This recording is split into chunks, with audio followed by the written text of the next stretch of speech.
Buenas noches, amables televidentes. Sean todos bienvenidos a su plataforma Tribuna TV, que se transmite todos los sábados a partir de las 7 de la noche por RNN Canal 27. Como de costumbre, quien les habla, Giovanni Morillo, conjuntamente con Ramón Pimentel y Robinson Galvez. Muy buenas noches, Giovanni, Ramón, buenas noches a todo el país, a todo el equipo de producción de RNN. Aquí estamos como de costumbre cada sábado, agradecidos siempre del Altísimo que nos da esta maravillosa oportunidad ante todos ustedes. Buenas noches, pueblo dominicano que nos sigue cada sábado aquí en tu Tribuna TV. Así es, querido hermano, queridos televidentes. Queremos empezar con un tema muy controversial. Esta semana, Rafael Toribio, presidente del Consejo Económico Social, favorece, señores, que este fideicomiso público de Punta Catalina sea llevado a una comisión especial. Muy prudente dichas declaraciones. Nosotros hemos dicho un sinnúmero de ocasiones que está solo el presidente. Luis Abinader parece que no tiene asesores que le hablen de lo que es el fideicomiso, que tuvo que en España salir a defender el fideicomiso de Punta Catalina. Otro funcionario, señores, que eso dio pena, con un celularcito hablando del fideicomiso en plena actividad en España. Señores, así no, así no. Vamos a pedirle a nuestro director las imágenes con audio de Rafael Toribio hablando sobre este tema. Adelante, director. La cuestión es solicitarles que incluyan ese tema en las próximas reuniones. Y en eso estamos tratando, porque esa mesa tiene una dirección y una agenda de temas que están tratando. Por ejemplo, ellos trataron el tema de la tarifa eléctrica. Y no hay ningún obstáculo para que puedan también acogerse ese y otros temas importantes. Bueno, saludamos esa medida que ha tomado realmente el Consejo Económico y Social y destacar que hace una semana precisamente el ingeniero Miguel Vargas, el presidente del PRD, fue quien hizo esa propuesta. En las declaraciones que vimos, ahí lo menciona el doctor Rafael Toribio, donde reciben esa comunicación del PRD para que se conozca en el Consejo Económico y Social. Y saludamos esa iniciativa porque realmente la población dominicana debe de conocer lo que lleva ese tema. Y si ya se está llevando un diálogo nacional con 12 reformas y dentro de esas 12 reformas está el tema del pacto eléctrico y el tema eléctrico del país, ahí debe llevarse el tema de Punta Catalina.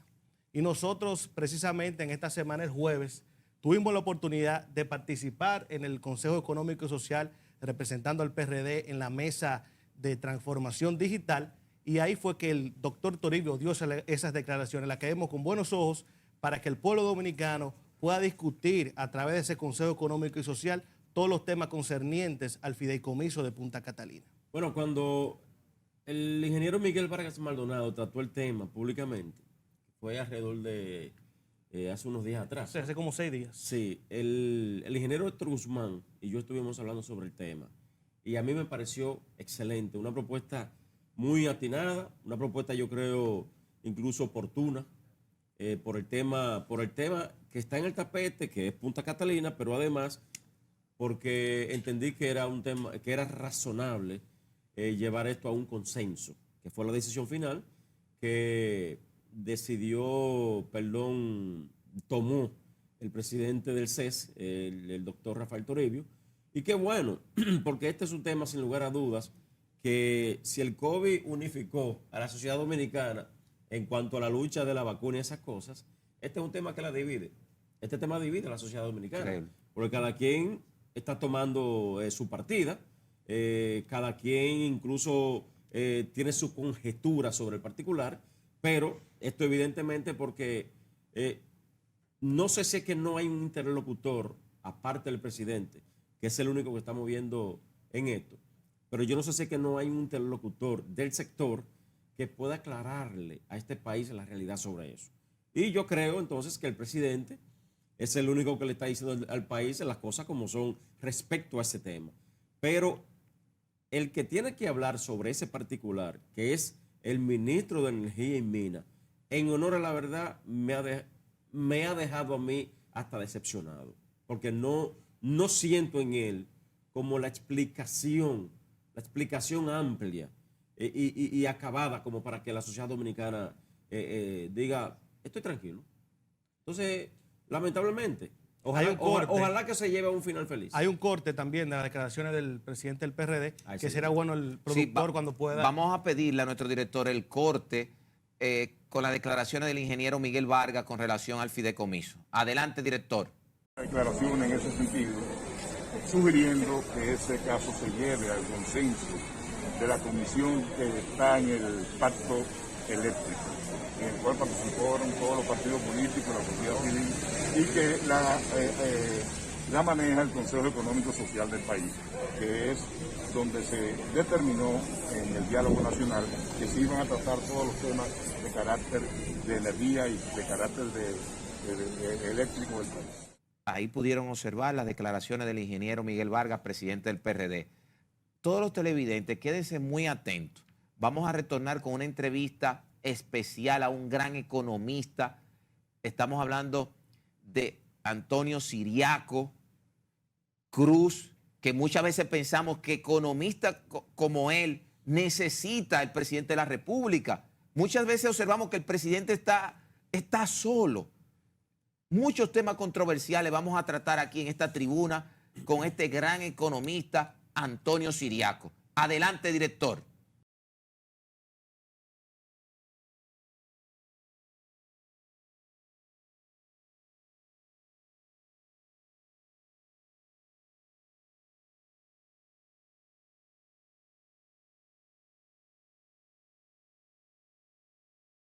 Buenas noches, amables televidentes. Como expresamos, esta noche se encuentra con nosotros un querido amigo de años, economista. Estamos hablando de Antonio Ciriaco. Un catedrático. Catedrático, y me siento muy contento que esté hoy en día en esta plataforma que se transmite por RNN Canal 27 para llevarle luz al pueblo dominicano. Gracias de corazón. Bienvenido, doctor. Bienvenido, doctor. A mí me gusta disfrutar esta tribuna de jóvenes. Giovanni, Ramón, Garbes, ¿verdad? Oye, Robinson, ustedes son tres tribunos. Sí, estamos aquí a su disposición. Decir y recordar que el doctor Ciriaco, gran economista, catedrático como dijimos, pero además tiene unas aspiraciones en la UAS, ahora en las próximas elecciones, que esa es la Facultad de Ciencias Económicas y Sociales. Ciencias Económicas y Sociales. Le deseamos lo mejor. Yo he dicho en varias ocasiones que ojalá la UAS sepa escoger esta vez, que aquí no hay politiquería. Ojalá la UAS sepa eso. Yo pienso que la UAS en esta ocasión no se va a equivocar. Y pienso que los profesores y la profesora van a tomar una buena decisión. Nosotros hemos construido un espacio académico desde abajo y somos docentes ante todo. Hemos ocupado diferentes posiciones en la universidad. Hoy somos vicedecanos, fuimos directores de la Escuela de Economía, fuimos director de investigación y en cada uno de esos espacios dejamos una impronta importante. De manera que yo pienso, y con el favor de Dios, que los profesores y la profesora van a tomar una buena decisión. Porque lamento no poder votar allá adentro yo. ¿Verdad? Ese voto lo diera yo mirando para atrás. Así es. ¿Cuándo es el proceso en la UAS? El proceso es el 15 de junio. Son las elecciones a todos los niveles. Y entonces, evidentemente que ese día todos los profesores y las profesoras que estén ya aptos para el voto, tienen derecho al sufragio universitario. Y nada, vamos a esperar ese día. Hemos trabajado, las encuestas hasta ahora que han hecho en todos los espacios nos dan a nosotros un 65%. Ah, qué bien. De manera que te va bien. Nosotros vamos bien y seguiremos como si fuese el último día, ¿verdad? Y también como si estuviésemos en el último lugar. Antonio, quiero empezar con un tema económico importante. Ahora, una de las grandes preocupaciones de la sociedad dominicana es el aumento de los precios. Mi familia, mi padre, mi madre, tienen 7, 8 años viviendo en Florida, Tampa, y también en estos momentos han subido los precios en Estados Unidos, pero me dicen ellos que a diferencia de aquí, allá bajan. Aquí suben y no vuelven a bajar. ¿Qué tú le puedes decir a ese pueblo dominicano de lo que está pasando con relación a la inflación y que es un golpe muy duro en estos momentos? Mira, yo pienso que el gran reto del mundo y de los países es la inflación.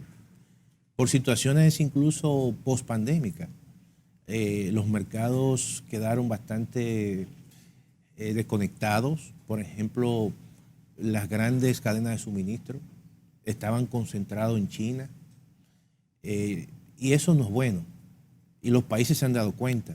China ha tenido problemas en la producción de muchas cadenas de suministro, en muchos sectores, porque China ha tenido dificultad en la producción de energía. China ha tenido que otra vez retomar las plantas a carbón que la estaba desechando por el tema del cambio climático. Y todo eso entonces generó mucha concentración de muchos contenedores. Muchos pedidos quedaron concentrados, los pedidos se tardaban mucho, y como prácticamente el mundo depende de China, porque el 25% de la manufactura del mundo se hace en China, hasta los Estados Unidos dependen mucho de China. Y eso generó situaciones de una disminución de la oferta, y con el tema de la vacunación ya la gente comenzó a salir y comenzó a demandar, pero la oferta era muy mínima. Ese es un factor importante. Otro factor es el tema de los combustibles, de los hidrocarburos, que está siendo afectado por situaciones geopolíticas. La situación que hay ahora mismo en Ucrania, China y Rusia y Estados Unidos tienen una disputa. Rusia quiere invadir a Ucrania por el hecho de que Ucrania piensa incorporarse a la OTAN. Llamando a sacar incluso su cuerpo diplomático. No, totalmente. Entonces, ¿qué ocurre? Esto está encareciendo el precio del gas natural, porque Rusia es quizá uno de los principales productores de gas natural. Pero también el tema de los combustibles, el tema de los hidrocarburos, del petróleo, el tema del carbón mineral. Esos tres elementos, tres tipos de combustible que generan en la República Dominicana, conforman el 75% de la matriz energética. Ya eso está generando tensiones en el sector eléctrico, y ustedes ven que la tarifa eléctrica en la República Dominicana se ha incrementado. Ustedes ven que los costos de los insumos, de las materias primas, se han incrementado. ¿Por qué? Bueno, por el tema de la cadena de suministro. Eso, por ejemplo, afecta a que, bueno, te afecta el pollo. ¿Qué necesita el pollo para su producción? Maíz. Soya. El maíz se ha incrementado un 135%. Sí. La soya. ¿Qué necesita el cerdo? Necesita también maíz. ¿Qué necesita el arroz? La urea, fertilizantes, eso se ha incrementado. Las grasas comestibles se han incrementado, los aceites se han incrementado. Entonces, el coste de la canasta básica hoy en día en la República Dominicana, para el más pobre, es de 24,000 pesos. Sí. Y el salario mínimo más alto en la República Dominicana, ¿cuánto es? 21,000 pesos. De manera que el salario mínimo está por debajo del coste de la canasta básica más bajita. Porque si vamos, obviamente, a la canasta promedio, está por los 38,000 pesos. Entonces, la inflación es un fenómeno de carácter mundial y afecta a países más que otros. ¿Por qué? Estados Unidos, por ejemplo, está sufriendo la inflación. El año pasado fue 7.5. Pero los mercados en Estados Unidos son más flexibles, y por eso es que tus padres te dicen que allí sube alguno y otro baja. Aquí no. Aquí son mercados concentrados. Concentrados en el sentido de que hay pocas empresas, y cuando hay pocas empresas, evidentemente que no hay mucha competencia. Claro. Y tú vas al sector agrícola, y en el sector agrícola hay muchas cadenas de intermediación, de tal manera que cuando el productor le pagan un plátano en finca a 3 pesos, al final ese plátano termina en el supermercado, en algunos casos hasta 15 pesos. Sí. Entonces, todo eso forma parte de esos procesos de intermediación, que si no, los gobiernos no invierten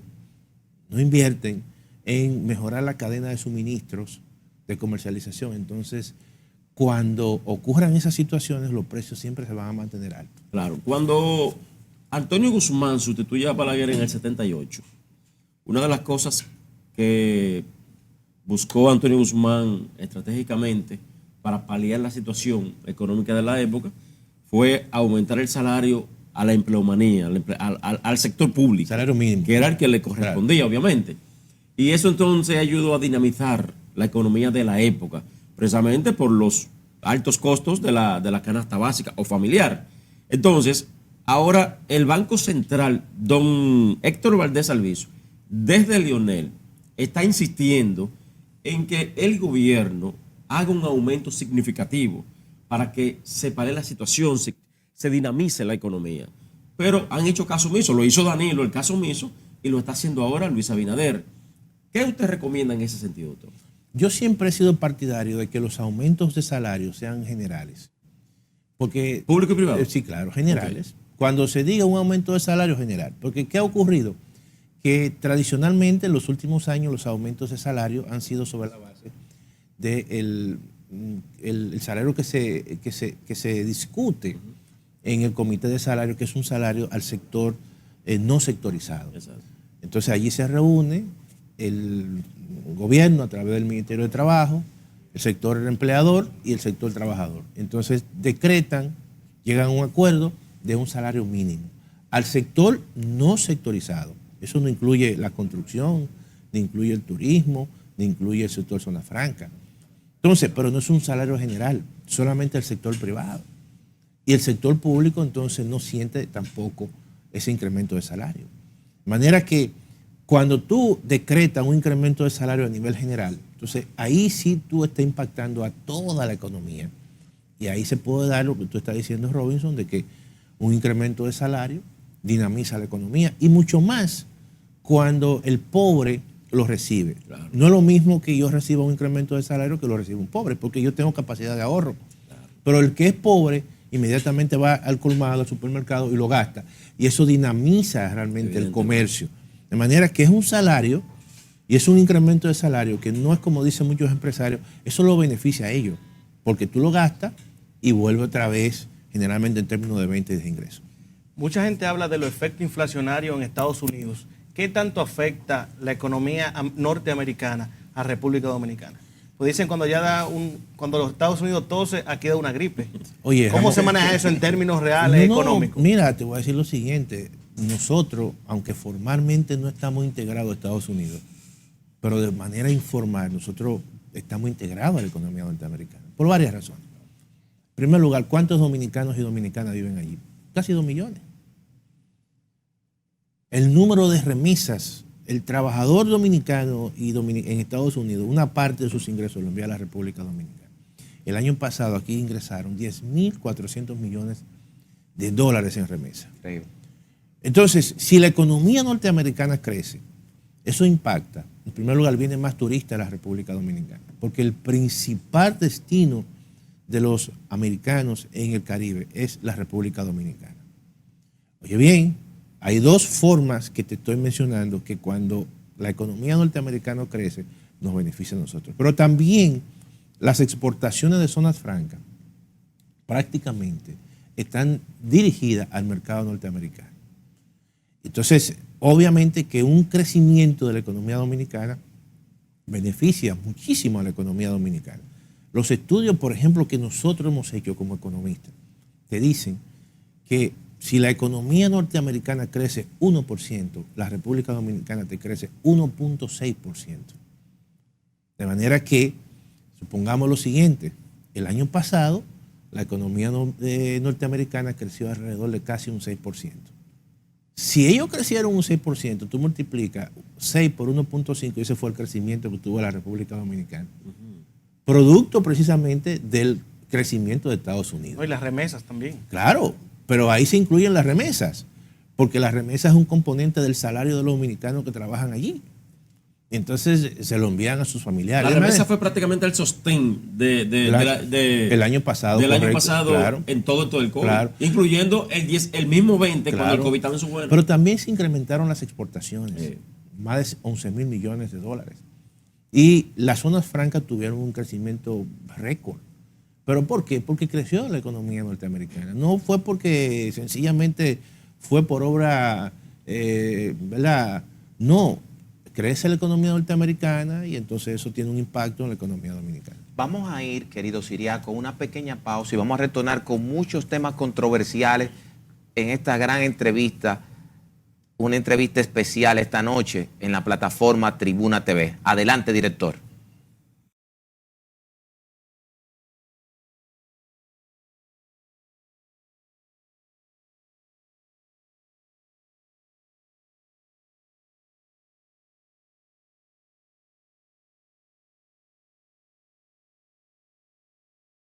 Seguimos en Tribuna TV. Quiero aprovechar en sentido lato, como decimos nosotros abogados, en sentido amplio, al querido economista Ciriaco. El tema del fideicomiso, un tema que a nosotros los abogados tuvimos que ir de nuevo a estudiar la ley, a estudiar doctrina sobre esta figura jurídica, que estamos hablando que es un acto jurídico, un contrato que transfiere bienes, y ahí nace lo que es el fideicomitente aportante, nace el fideicomitente constructor, y al final la fiduciaria, que es la administradora de dicho proyecto. El gobierno dominicano, nosotros entendemos, no llevó luz, porque esto salió que la opinión pública no sabía a última hora con relación a Punta Catalina. ¿Qué tú puedes decir con esta situación? Mira, yo creo que el fideicomiso de Punta Catalina es innecesario. Mira por qué. Aquí, en primer lugar, no hay una ley particular de un fideicomiso público. Okay, no la hay. Aquí los antecedentes que hay es la ley 189-11, que incorpora la figura del fideicomiso, eso es abierto, y donde el reglamento te señala y te menciona un fideicomiso público, pero no es una ley como tal. En países, por ejemplo, como México, que yo conozco muy bien, en México hay una tradición muy grande de fideicomiso. Y incluso el monto que involucran los fideicomisos públicos en México sobrepasan los 25,000 millones de dólares. Ahora, hay dos tipos de fideicomiso público. Hay uno que es, como ellos le dicen, fideicomiso público paraestatal, que es una estructura, es como una institución que se crea con un director y que manejan esos fideicomisos públicos.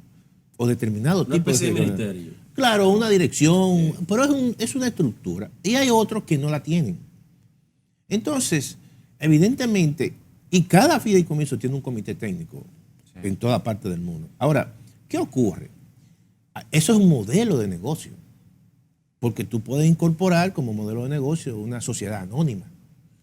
Por ejemplo, la experiencia de la Refinería Dominicana de Petróleo es una empresa pública, pero es una sociedad anónima. El Banco de Reserva es una empresa pública, pero es una sociedad anónima. ¿Por qué yo digo esto? ¿Y por qué yo digo que es innecesario el fideicomiso de Punta Catalina? Porque tú puedes hacer fideicomiso, como tú lo mencionaste, en el área de la construcción. El Estado tiene terreno del SEA, no está haciendo nada con esos terrenos del SEA. Quiere que el número de viviendas se incrementen, viviendas populares, y entonces agarra un grupo de contratistas, le dice, mira, yo te voy a ceder este activo que es el terreno del SEA. En ese terreno tú vas a construir y yo te voy a dar incluso un tratamiento tributario, porque le dan un tratamiento tributario especial para que no paguen ITEVIS.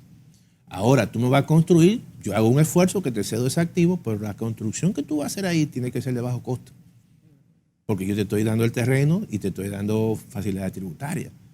Eso está bien. Eso es muy bien. Ahora, hay activos que son importantes, que son estratégicos. Por ejemplo, en el sector, y te lo voy a mencionar uno por uno, para terminar con Punta Catalina. En el sector de hidrocarburos, es el sector que más recursos maneja en este país. La importación de hidrocarburos.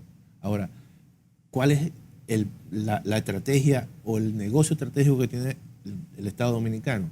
La Refinería Dominicana de Petróleo. No puede permitir que ese mercado sea manejado en su totalidad por el sector privado. Tiene que tener un mecanismo que permita sencillamente amortiguar, regular ese sector. Uno, no es un fideicomiso. Dos, el Banco de Reserva. El Banco de Reserva en el sector financiero juega un papel importante, porque tú no puedes permitir que el sector financiero esté totalmente copado en un 100% por el sector privado. Claro. Tú tienes que tener un ente público que estabilice ese sector. Y en el sector eléctrico, Punta Catalina se hizo. Tú puedes criticar todo cómo se fue que se licitó, pero los planes de expansión de la Corporación Dominicana de Empresas Eléctricas siempre incorporaban y decían que el Estado tenía que tener en la generación una planta grande de costo mínimo, de tal forma que influyera en la formación de precios en ese sector, porque los precios eran muy altos. Se embarca en Punta Catalina. Punta Catalina es la inversión más grande que ha hecho el Estado en su historia. Es la planta que te genera un costo mínimo y lo que ha hecho es que en la generación los precios han bajado. Entonces el Estado tiene una planta que es totalmente estratégica y no puede, después que ha hecho esa gran inversión, venir que el sector privado quiera de una forma u otra no apoderarse. Porque te voy a decir una cosa, el contrato de Punta Catalina, del fideicomiso, es un contrato que no taxativamente todavía Punta Catalina es público. ¿Por qué? Porque el fideicomitente que cede, que es la comisión de liquidación de la CDE, le cede ese activo a una fiduciaria, que es la fiducia, que es la fiduciaria del Banco de Reserva. La comisión del Estado. Claro. Un organismo del Estado que se constituye en una comisión liquidadora le cede a otro organismo del Estado. Y el fideicomisario es también el Estado, que es el que recibe los beneficios, que es el Ministerio de Hacienda y Crédito Público. Teóricamente, ahí no hay un ente privado. Ahora, ¿de dónde viene el cuestionamiento?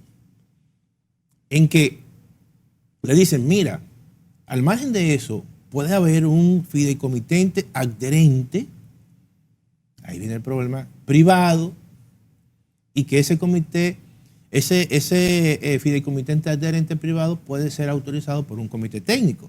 Entonces ahí viene la posibilidad de que eso pueda, con el paso del tiempo, convertirse en una entidad pública, porque al final, ¿qué hace el gobierno? Te dice, yo voy a permitir ese fideicomitente privado, porque no tengo plata para, en un momento determinado, para aumentar la capacidad de expansión de la CDE. Y tú, como socio privado, tú vas a poner tus condiciones. Claro. Si tú dices, yo voy a poner $200 millones, ahora yo tengo que pertenecer a algún organismo de toma de decisión. Sí. Entonces, lo que se le critica a eso es que esa figura es innecesaria. Ahora, doctor, tres cositas. ¿Tú entiendes? Es innecesaria. Tres cositas rapidito quiero citar. Primero, hay quienes dicen, si la CDE está ahí todavía, no ha sido eliminada, ¿por qué recurrir a un fideicomiso? No, pero hay una comisión de liquidación, que es la que está cediendo. Estamos de acuerdo ahí. Pero hay quienes dicen que si todavía no se ha liquidado y está ahí todavía, existe todavía, incluso hay quienes dicen, si CDE va a ser sustituida por el Ministerio de Energía y Minas, eso puede, no había ni siquiera que recurrir a un fideicomiso. Pero bien, el fideicomiso está. La parte técnica, que está compuesto por 5 personas que no son instituciones públicas.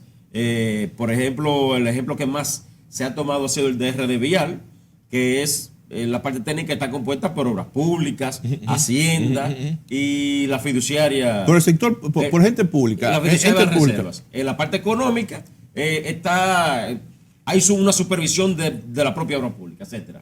Ahora, en el caso del fideicomiso están los técnicos que no son gente del sector público, sino que son empresarios.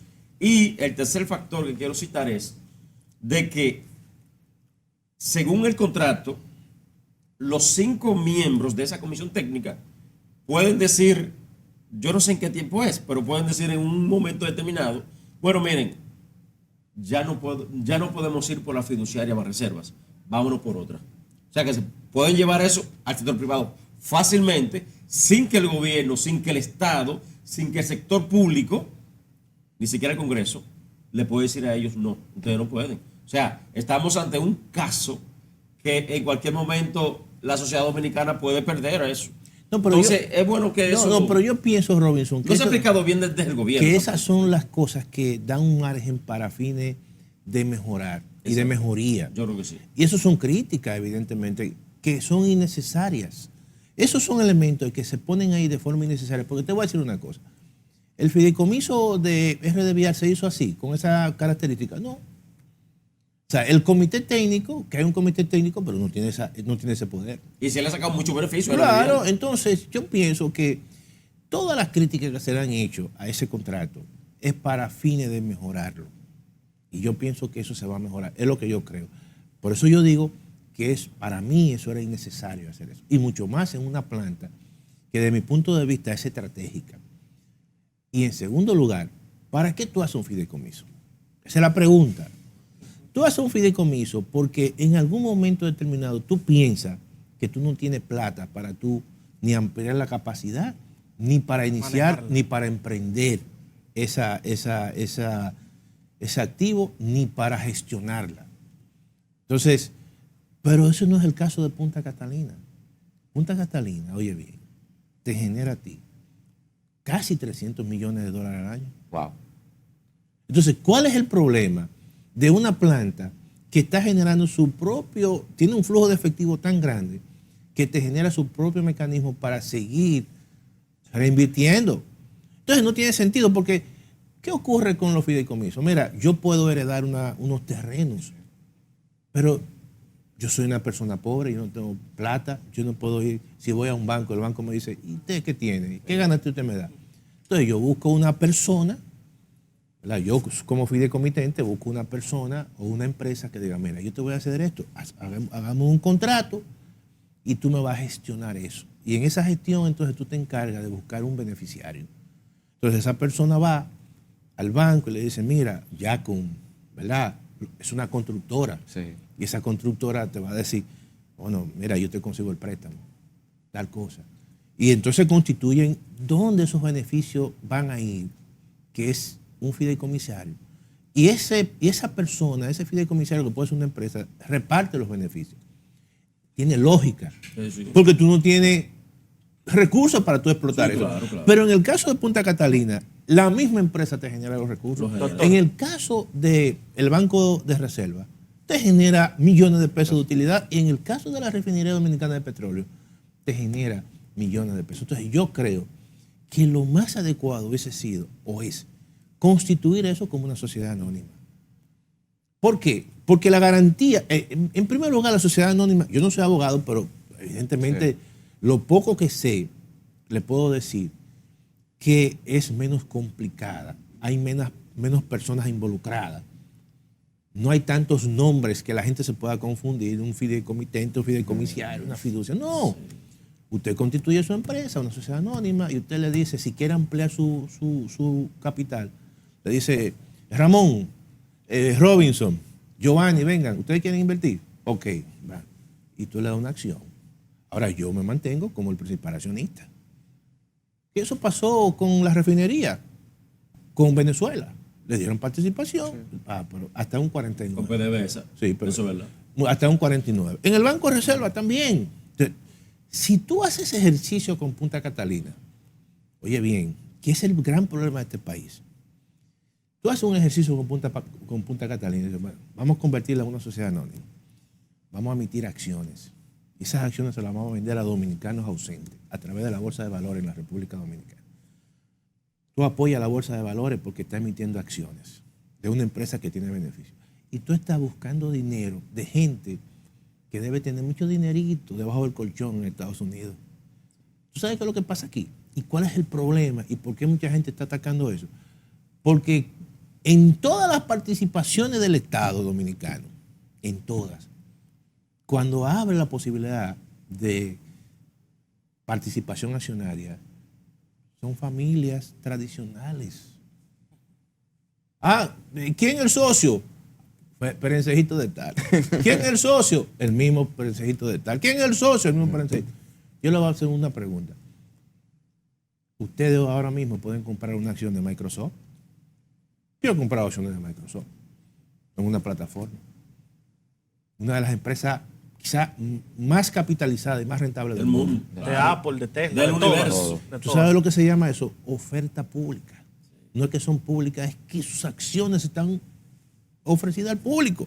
Ahora, dime tú, la Bolsa de Valores en la República Dominicana tiene 30 años. Y yo creo que no ha emitido una acción verdadera. Increíble. Entonces, papeles comerciales y bonos corporativos. Entonces, así no. Así no. Antes de irnos, sí, Giovanni, quería decirle al doctor que usted mencionó algo muy importante, que fue el tema de la tarifa eléctrica, que eso va muy de lleno al bolsillo de los dominicanos. Claro. ¿Quiere decir que un fideicomiso de Punta Catalina podría afectar la tarifa eléctrica? Bueno, yo creo, porque fíjate lo siguiente, Punta Catalina es una empresa que está en la generación y te produce el kilovatio entre 5 y 8 centavos de dólar. Cuando antes se producía a 13, a 14, hasta 22 centavos de dólar. Entonces, si tú eso lo dejas y no mantiene un control, podría ser que los precios ahí que se formen sean mucho más altos. Y en esa cadena de suministro que hay, generación, distribución, cliente, pueda ir mucho más costosa. Entonces el Estado, por eso que tiene que tener un control, porque eso es lo que vaya a regular la formación de precios. Ahora, una cosa que Vamos a ir a una pequeña pausa y vamos a retornar con esta interesante entrevista. El pueblo necesita mucha luz, porque yo entiendo que uno de los errores que tuvo el gobierno con esta situación de Punta Catalina, el fideicomiso, fue la poca información. Ustedes pudieron observar a un presidente desesperado en España defendiendo dicha fiducia. Un video, tuvieron que buscar un celularcito. Ven, grábame. Para él también. El único que está dando explicación sobre eso es el presidente de la República. Sí, es increíble. Pero nadie está dando explicación sobre eso. Y economistas y expertos que uno invita a los programas. Pero lamentablemente el gobierno no tiene vocero para eso. Poca información. Vamos a ir a una pausa y regresamos con esta gran entrevista al economista Ciriaco.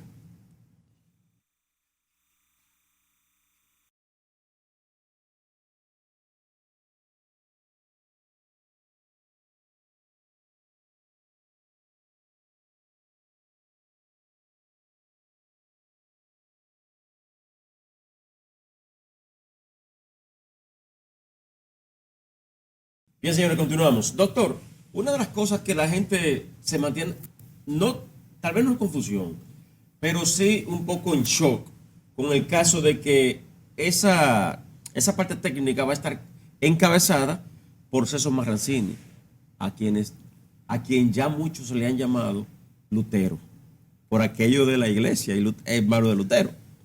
Entonces, hay quienes dicen, ahí está don Celso, que es del sector.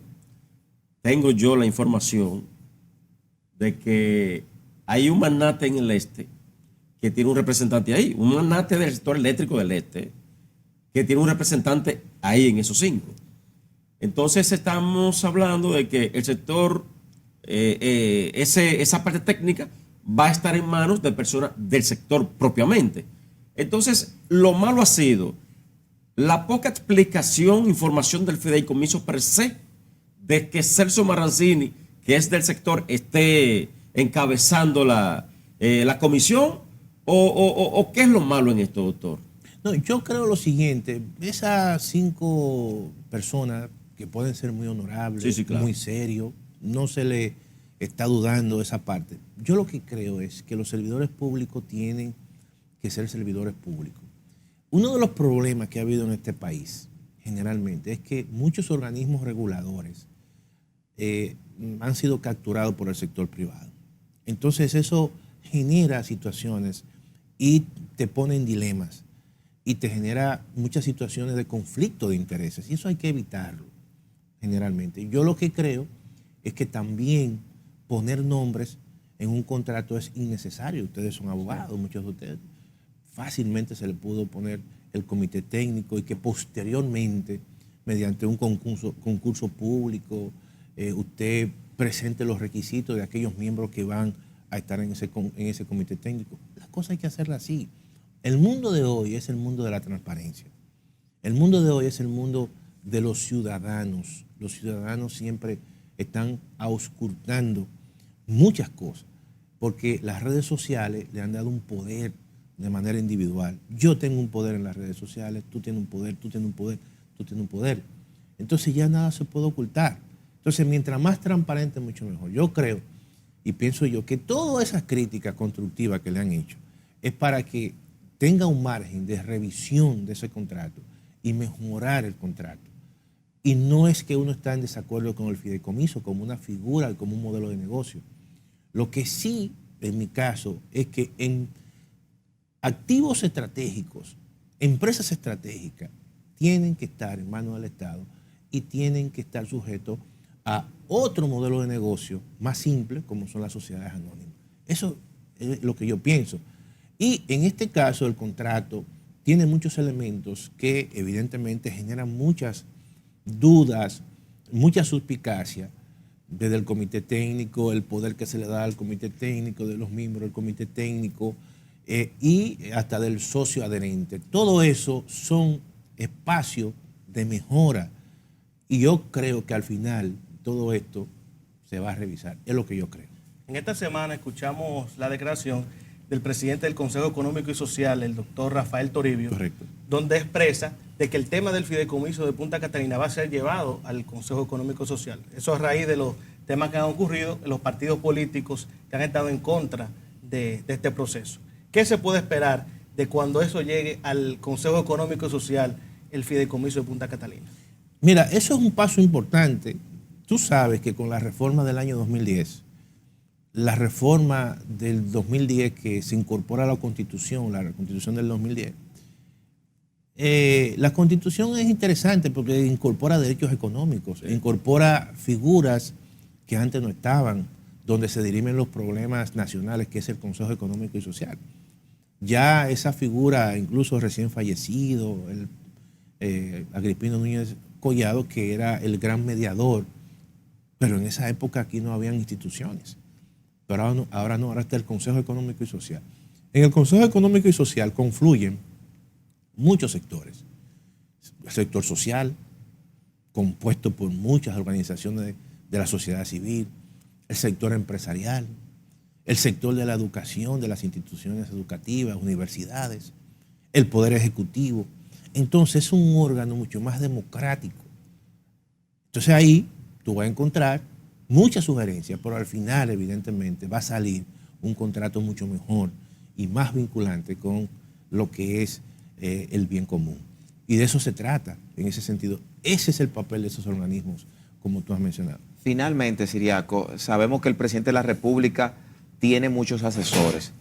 Si el presidente estuviera ahora mismo observándolo usted como economista en esta pantalla, ¿qué consejo usted le puede dar finalmente con relación a esta situación del fideicomiso y Punta Catalina? No, yo lo que creo que, desde mi punto de vista, lo reitero, es un fideicomiso innecesario, porque Punta Catalina es un bien estratégico.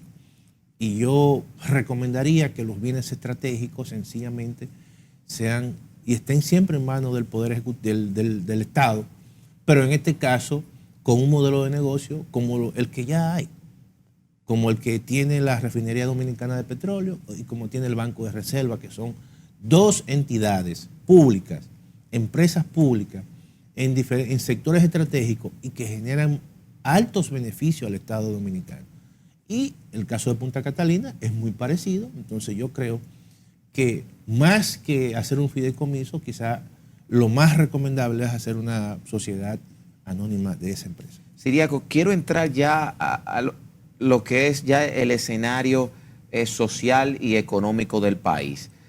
Este año es de mucha esperanza. Vivimos 2 años de una pandemia que tocó muy fuerte y el gobierno está obligando, yo tuve que hacerme mi vacuna tercera dosis, hay gente que me dice en la calle que quieren hasta una cuarta dosis y hay una quinta también, o sea, hay muchos ánimos de parte del pueblo dominicano.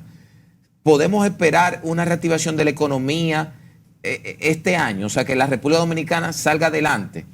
Obviamente que ya el año 2021 la República Dominicana tuvo un crecimiento importante.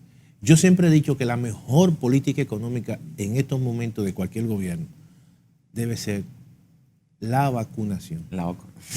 Punto. ¿Por qué?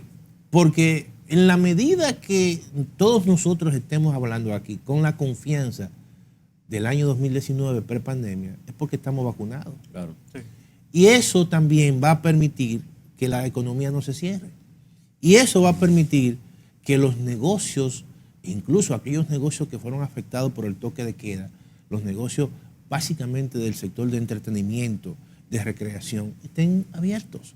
Entonces yo lo que creo que en la medida que la población que no se ha vacunado se vacune, en esa medida fortalece la actividad económica.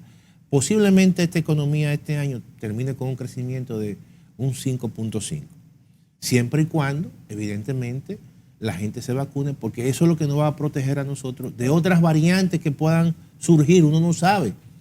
Entonces ya esto nos hace un tanto más fuerte porque la letalidad del virus es mucho menor. Entonces yo lo que creo es que en la medida que el gobierno siga con el plan de vacunación, que la gente se esté vacunando, en esa medida yo creo que es beneficioso para la economía y para que la economía pueda tener un crecimiento ya parecido a los años prepandémicos. ¿Cómo usted cataloga Fitur, doctor?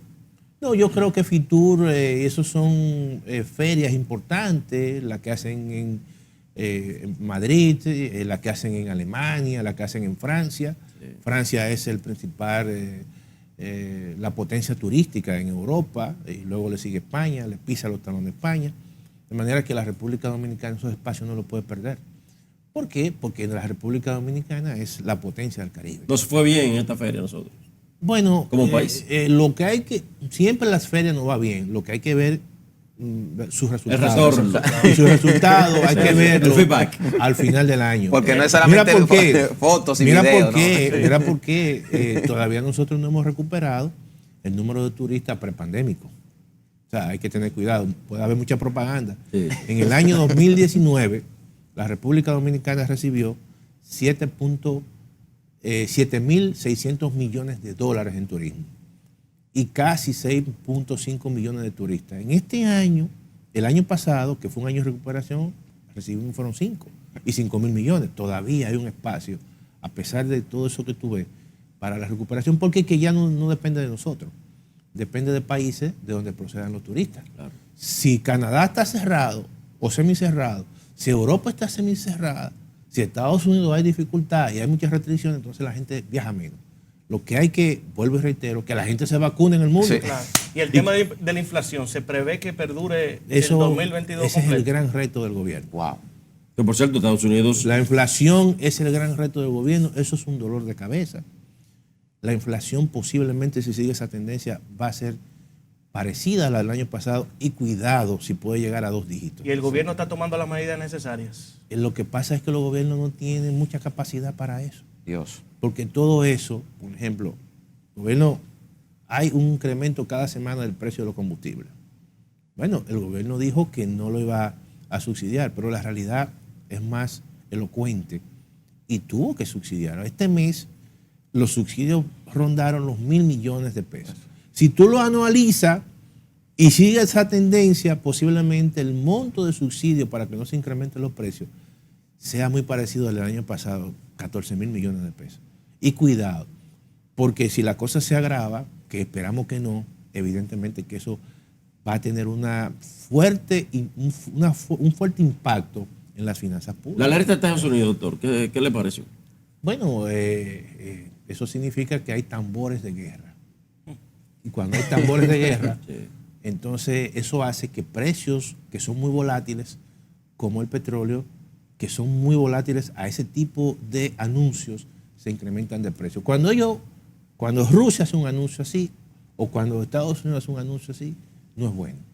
Porque eso hace que todos los precios de la materia prima se incrementen y eso no es una buena noticia en términos económicos para la República Dominicana. Nos sentimos muy orgullosos que usted estuviera aquí en nuestra casa, RNN, Canal 27, Tribuna TV. Nosotros de años, desde que comenzamos en televisión, estuvimos cerca de Siriaco y nos sentimos muy contentos de la luz que le hemos llevado al pueblo dominicano esta noche. Bueno, te agradezco a ti, Giovanni, a Ramón, a Robinson, y sigan siendo jóvenes.